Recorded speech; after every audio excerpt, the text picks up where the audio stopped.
Một buổi sáng tưởng như bình thường bỗng biến thành cơn ác mộng khi Internet biến mất trên toàn thành phố. Không Wi-Fi, không 4G, không mạng xã hội, không livestream, không tin nhắn. Những người trẻ từng sống sau màn hình điện thoại buộc phải bước ra thế giới thật, đối diện với gia đình, bạn bè và cả chính bản thân mình. Mời các bạn nghe truyện ngắn tâm lý xã hội, cơn ác mộng khi Internet biến mất trên toàn thành phố.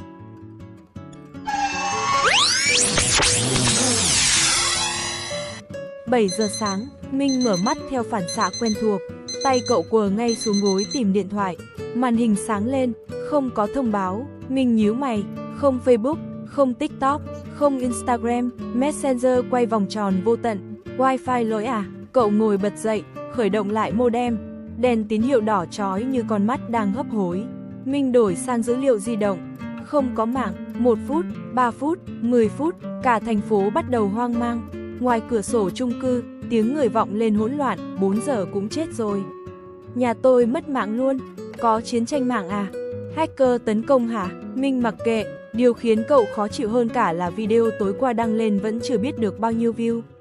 Cậu là streamer game, 23 tuổi, gần 1 triệu người theo dõi, ít nhất trên mạng là vậy.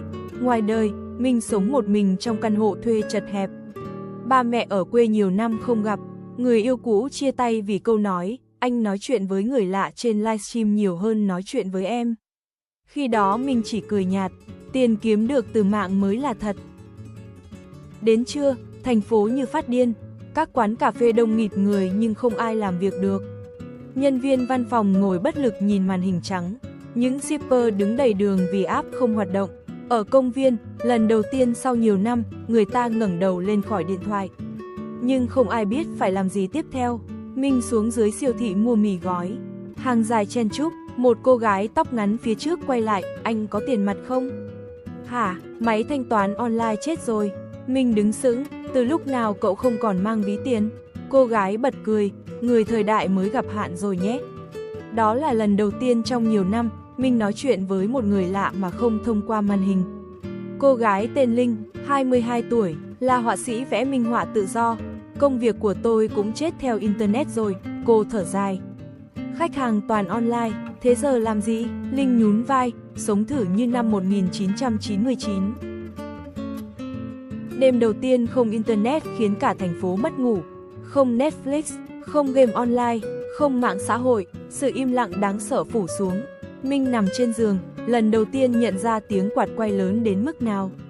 Cậu mở danh bạ, mẹ, ngón tay dừng lại rất lâu. Lần gần nhất Minh gọi cho mẹ là 3 tháng trước.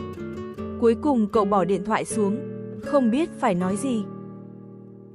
Ngày thứ hai, tin đồn lan khắp nơi. Có người nói hệ thống cáp quang quốc gia bị phá hoại. Người khác bảo vệ tinh gặp sự cố. Không ai biết khi nào mạng trở lại. Các trung tâm thương mại bắt đầu vắng tanh.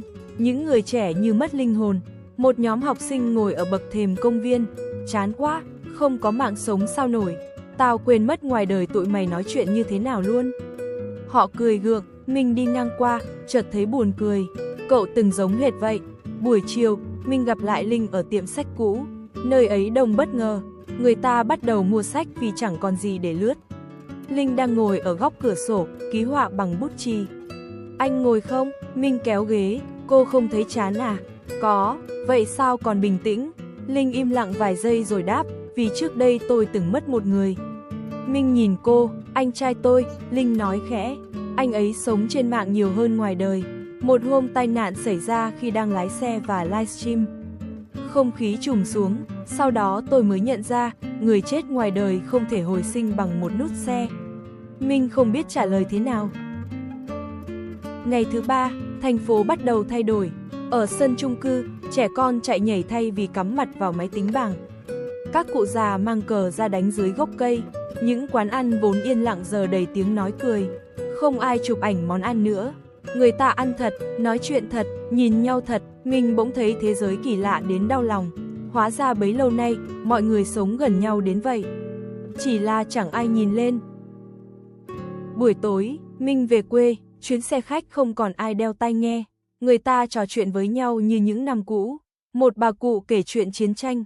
Một chú tài xế hát nhạc Trịnh khe khẽ. Minh ngồi sát cửa kính, cảm giác xa lạ len vào tim. Nhà cậu vẫn như xưa, mẹ đang ngồi nhặt rau ngoài sân. Bà ngẩng lên, chết lặng vài giây. Minh, cậu bỗng thấy cổ họng nghẹn lại. Mẹ, người phụ nữ chạy tới ôm con trai. Đã 6 năm rồi Minh không về nhà quá 2 ngày. Trong bữa cơm tối, mẹ liên tục gắp thức ăn cho cậu. Con gầy quá, con ổn mà, làm việc nhiều lắm hả? Minh cười nhạt, cũng bình thường. Mẹ nhìn cậu rất lâu rồi hỏi, con có vui không? Câu hỏi ấy khiến Minh chết lặng. Có vui không? Mỗi ngày livestream 8 tiếng, mỗi đêm đọc hàng ngàn bình luận, mỗi tháng kiếm số tiền mà bạn bè cùng tuổi mơ ước. Nhưng có vui không? Minh không trả lời được. Đêm đó mất điện, cả xóm tối om, mẹ mang ghế ra sân, ngồi chơi với mẹ chút đi. Hai mẹ con ngồi dưới bầu trời đầy sao. Minh giật mình, lâu lắm rồi cậu mới thấy sao nhiều đến vậy. Ở thành phố, ánh sáng màn hình còn sáng hơn cả bầu trời. Ngày nhỏ con thích ngắm sao lắm, mẹ cười. Minh im lặng, cậu không nhớ nổi lần cuối mình ngẩng đầu nhìn trời là khi nào. Con biết không, mẹ nói chậm rãi, mạng Internet giúp người ta nói chuyện với cả thế giới, nhưng đôi khi lại quên nói chuyện với người bên cạnh. Gió đêm thổi nhẹ, Minh cảm giác trong lòng mình có thứ gì đó đang nứt ra. Ngày thứ 5 không mạng, khủng hoảng bắt đầu thực sự. Nhiều công ty tạm ngừng hoạt động, người dân đổ xô tích trữ thực phẩm. Tin đồn khiến thành phố hỗn loạn. Minh quay lại thành phố thì thấy một vụ cãi nhau lớn trước siêu thị. Hai người đàn ông giành nhau từng thùng nước. Không ai livestream, không ai quay clip, nhưng sự xấu xí của con người vẫn hiện ra rõ ràng. Minh bất giác nhớ đến những lần mình từng câu view bằng Dreamer mạng. Chửi nhau, công kích, giật gân, chỉ cần có lượt xem. Lần đầu tiên, cậu thấy ghê sợ chính mình. Chiều hôm đó, Minh gặp Linh ở cây cầu nhỏ giữa trung tâm thành phố.